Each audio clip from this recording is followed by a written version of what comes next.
Over 40 years ago, leading psychiatrists met in Puerto Rico to map out their vision of the future. We see a developing potential for nearly a total control of human emotional status, mental functioning, and will to act. Their plan? To create by the year 2000 a range of psychiatric drugs regulating every aspect of human behavior. I was diagnosed with depression and put on Paxil. ADD, and I was prescribed Ritalin. General anxiety disorder, prescribed Zoloft. Bipolar disorder, and I take lithium. PTSD, Zoloft. I was on Paxil. When they placed me on Zoloft. They gave me Adderall. I was prescribed Siptamu, Tegretol, Lexapro, Depakote, Stelazine, Adderall, Concerta, Orazine, Prozac, Lorazepam, Effexor, Clonazepam, Ritalin, Dexamphetamine, Paxil, Cylert, Prozac, Adderall, Elavil, Depakote, Wellbutrin, Seroquel, etc., etc. 100 million people worldwide are on psychiatric drugs. How did this happen? Psychiatrists convinced them they were sick.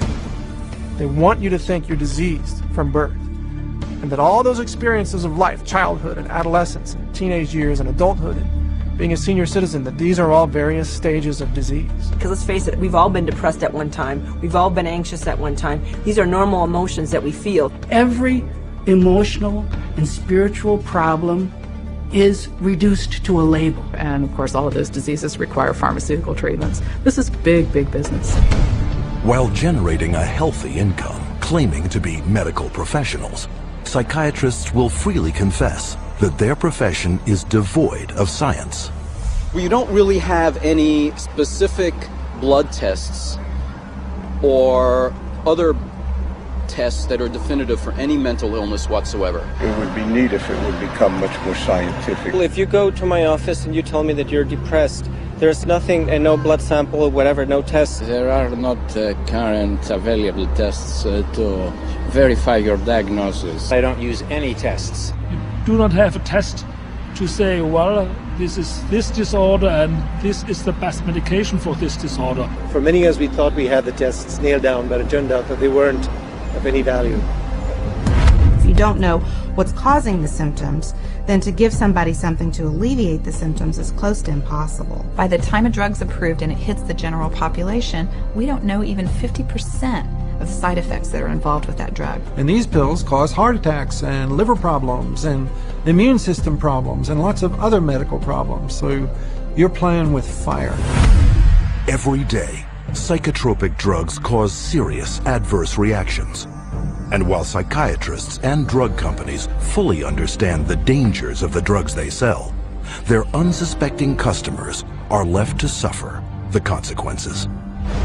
Everything became worse. Each mood swing was worse. He would have chronic headaches, chronic, nausea, not feeling good. She was very agitated. Very, very jumpy. She was having horrible hallucinations. Her personality was disintegrating. Once he started on that drug, the cloud just stayed over him and stayed over him and stayed over him. It got darker and darker. He thought there wasn't anything worth living to kill himself. That was not Matthew. That was the drugs. At least I would like to have said, I love you.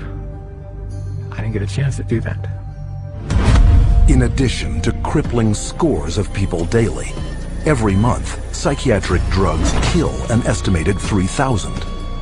But the human devastation would never have gotten this high if psychiatrists hadn't worked hand in hand with drug companies to promote their drugs to doctors throughout the world.